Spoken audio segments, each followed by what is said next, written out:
ప్రత్యేక హోదా వంటి అటువంటి హామీని ఈ పెద్ద మనిషి చంద్రబాబు నాయుడు గారు ఏం చేశారు అనేది ఒక్కసారి ఆలోచన చేయమని అడుగుతా ఉన్నా. 4 సంవత్సరాలు బీజేపీతో సంసారం చేసినప్పుడు ప్రత్యేక హోదా గుర్తుకు రాల. 4 సంవత్సరాలు బీజేపీతో కాపురం చేసినప్పుడు ఈయనకు ప్రత్యేక హోదా గుర్తుకు రాలేదు. కానీ విడాకులు తీసుకున్న తర్వాత మాత్రమే ఈయనకు ప్రత్యేక హోదా గుర్తుకొచ్చింది. నేను మిమ్మల్ని అందరినీ కూడా ఒకటే అడుగుతా ఉన్నా, మిమ్మల్ని అందరినీ కూడా ఒకటే చెప్తా ఉన్నా, నమ్మడం ఇక చాలు. కాంగ్రెస్ పార్టీని నమ్మద్దండి, బీజేపీని నమ్మద్దండి, చంద్రబాబు నాయుడు గారిని నమ్మద్దండి. చంద్రబాబు నాయుడు గారి పార్ట్నర్ పవన్ కళ్యాణ్ అని చెప్పి ఇంకొక ఆయన ఉన్నాడు, ఆయనను నమ్మద్దండి. మిమ్మల్ని అందరినీ కూడా నేను ఒకటే కోరుతా ఉన్నా. ఎందుకు చెప్తున్నాను అంటే, వీళ్ళంతా కలిసికట్టుగా ఒకటై ఎన్నికలప్పుడు నిలబడి వీళ్ళందరూ కూడా మాటిచ్చారు మనకు చేస్తారని చెప్పి. ఆ తర్వాత వీళ్ళంతా కూడా మనల్ని కత్తితో పొడిచినారు మనం అందరినీ కూడా అని చెప్పి ఒక్కసారి గుర్తుకు తెచ్చుకోమని అడుగుతా ఉన్నా. హత్య చేసే దాంట్లో ఒకరు కత్తిస్తే ఇంకొకరు చేతులు పట్టుకున్నాడు, ఆ తర్వాత ఇంకొకడు పొడిచాడు కాబట్టి మన పరిస్థితి ఇలా ఉంది అనేది మర్చిపోవద్దని అడుగుతా ఉన్నా. మిమ్మల్ని అందరినీ కూడా నేను కోరేది ఒకటే, రేపొద్దున 2019లో 3 నెలల్లో ఎన్నికలు జరగబోతా ఉన్నాయని చెప్పి సంకేతాలు వస్తూ ఉన్న పరిస్థితిలో 3-4 నెలల్లో ఎన్నికలు జరగబోతా ఉన్నాయని చెప్పి పరిస్థితులు కనిపిస్తూ ఉన్నాయి. కాబట్టి మిమ్మల్ని అందరినీ కూడా కోరేది ఒకటే, ఎప్పుడు ఎన్నికలు వచ్చినా కూడా వాళ్ళను వీళ్ళను ఎవరిని కూడా నమ్మద్దని చెప్పి మిమ్మల్ని అందరినీ కూడా కోరుతా ఉన్నా. మొత్తం అన్ని ఎంపీ స్థానాలు 25కి 25 ఎంపీ స్థానాలు మనమే గెలుచుకుందాము, వైఎస్ఆర్ కాంగ్రెస్ పార్టీకి తెచ్చుకుందామని చెప్పి మన అందరినీ కోరుతా ఉన్నా. ఆ తర్వాత నేను మిమ్మల్ని అందరికీ కూడా హామీ ఇస్తా ఉన్నా, 25కి 25 ఎంపీ స్థానాలు మన దగ్గరే పెట్టుకుందాం. ఆ తర్వాత ప్రత్యేక హోదా ఎవరైతే ఇస్తామనంటారో కాదు, ఎవరైతే సంతకం చేస్తారో వాళ్ళకే మద్దతు ఇస్తాము అని చెప్పి మిమ్మల్ని అందరినీ కూడా కోరుతా ఉన్నా. అది కాంగ్రెస్ కావచ్చు, ఇంకొకరు కావచ్చు, ఎవరైనా కూడా కావచ్చు. కాకపోతే వాళ్ళను నమ్మి మోసపోవద్దని మాత్రం మిమ్మల్ని అందరినీ కూడా కోరుతా ఉన్నా. మన ఎంపీలు మన దగ్గరే పెట్టుకుందాము, ఆ తర్వాత నువ్వు సంతకం పెట్టిన తర్వాత నేను మద్దతు ఇస్తాను అని చెప్పి ఆ రోజు అడుగుదామని చెప్తా ఉన్నా. మేము అవిశ్వాస తీర్మానం ప్రవేశపెడతాము, తెలుగుదేశం పార్టీ ఎంపీలు అందరూ కూడా మద్దతు ఇవ్వండి, మూకుమ్మడి రాజీనామాలు చేస్తే స్పెషల్ స్టేటస్ ఎందుకు రాదో చూస్తారన్నాడు జగన్ రెడ్డి.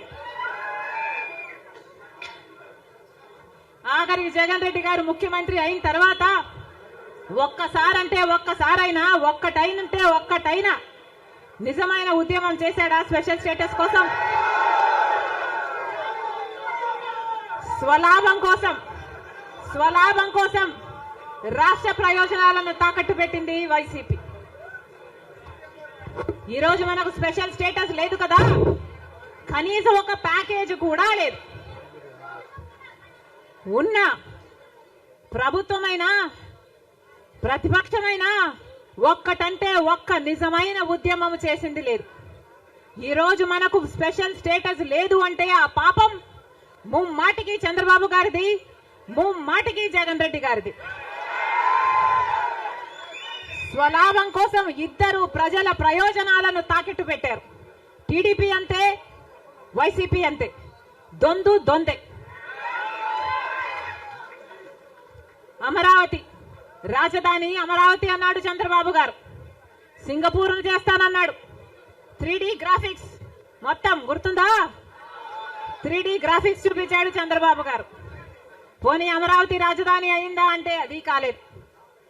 జగన్ రెడ్డి గారు వచ్చారు, 1 కాదు 3 రాజధానిలు అన్నారు. పోనీ 3 రాజధానిలు అయ్యాయా అంటే ఒక్కటి కూడా లేదు. ఈరోజు మనకు రాజధాని ఏది అంటే ఏదో మనకే అర్థం కాని పరిస్థితి. ఒకటైనా ఉందా అంటే ఏదీ లేదు, ఒకటి కూడా లేదు. మరి ఏమి సాధించుకున్నట్టు?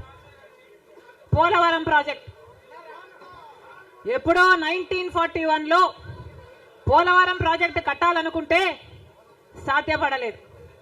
ఆఖరికి రాజశేఖర్ రెడ్డి గారు ముఖ్యమంత్రి అయిన 2004లో రాజశేఖర్ రెడ్డి గారు జలయజ్ఞంలో భాగంగా పోలవరం ప్రాజెక్టును స్థాపించడం జరిగింది. రాజశేఖర్ రెడ్డి గారు ముఖ్యమంత్రిగా ఉండగా పోలవరం ప్రాజెక్టు చెందిన కుడి ఎడమ కాలువల పనులు కూడా చాలా శాతం చేశారు రాజశేఖర్ రెడ్డి గారు. మన దురదృష్టం రాజశేఖర రెడ్డి గారు వెళ్ళిపోయారు. ఆయన చనిపోయాక మళ్ళా పోలవరం ఒక్క అడుగు కూడా ముందుకు పడలేదు. చంద్రబాబు గారు పోలవరాన్ని తాకట్టు పెట్టారు బీజేపీ దోస్తీ కోసము. ఇటు జగన్ రెడ్డి గారు బీజేపీతో దోస్తీ కోసం పోలవరాన్ని తాకట్టు పెట్టారు.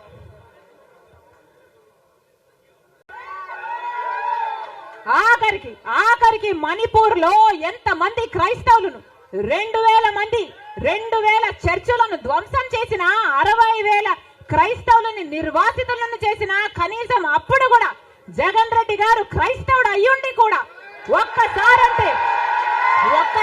కూడా మణిపూర్ ఘటన మీదే మాట్లాడలేదు.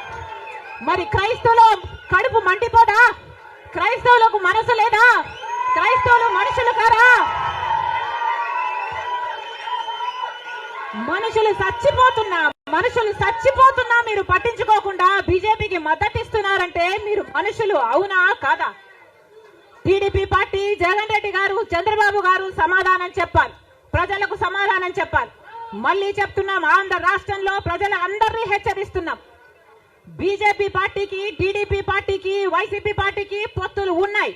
అవి మన కంటికి కనిపించినా కనిపించకపోయినా పొత్తులు ఉన్నాయి. గత 5 సంవత్సరాలుగా చూశాం. టీడీపీ ఎంపీలైనా, వైసీపీ ఎంపీలైనా బీజేపీకే మద్దతు ఇచ్చాయి. ప్రతి అంశంలో వాళ్ళ పక్కన నిలబడ్డారు. ఆఖరికి మణిపూర్ అంశంతో సహా బీజేపీ పార్టీకి తెలుగుదేశం పార్టీ, వైసీపీ పార్టీ మద్దతు ఇచ్చిన మాట వాస్తవం. మళ్ళీ ఆంధ్ర రాష్ట్ర ప్రజలు వైసీపీకి ఓటేసినా అది బీజేపీకే పడుతుంది. మళ్ళీ ఆంధ్ర రాష్ట్రంలో టీడీపీకి ఓటేసినా అది మళ్ళీ బీజేపీకే పడుతుంది. వీళ్ళిద్దరూ కలిసి బీజేపీని బలపరుస్తున్నారు తప్ప ఆంధ్ర రాష్ట్ర ప్రజల మేలు కోసం ఆలోచన చేయడం లేదు. ఆంధ్ర రాష్ట్ర ప్రజల ప్రయోజనాల కోసం ఆలోచన చేయడం లేదు. స్వలాభం కోసం ఆంధ్ర రాష్ట్ర ప్రజలను తాకట్టు పెట్టారు అన్నది వాస్తవం. రాబోయే రోజుల్లో పొత్తులు ఎక్కువగా పెట్టుకుంటారు, కుటుంబాలను చీలుస్తారు, రాజకీయాలు చేస్తారు, అబద్ధాలు చెప్తారు, మోసాలు చేస్తారు. ఇవన్నీ కూడా జరుగుతాయి. అప్రమత్తంగా ఉండమని చెప్పి మిమ్మల్ని అందరినీ కోరుతా ఉన్నా. ఇవాళ మీ బిడ్డకు వాళ్ళ మాదిరిగా కుట్రలు చేయడం చేత కాదు.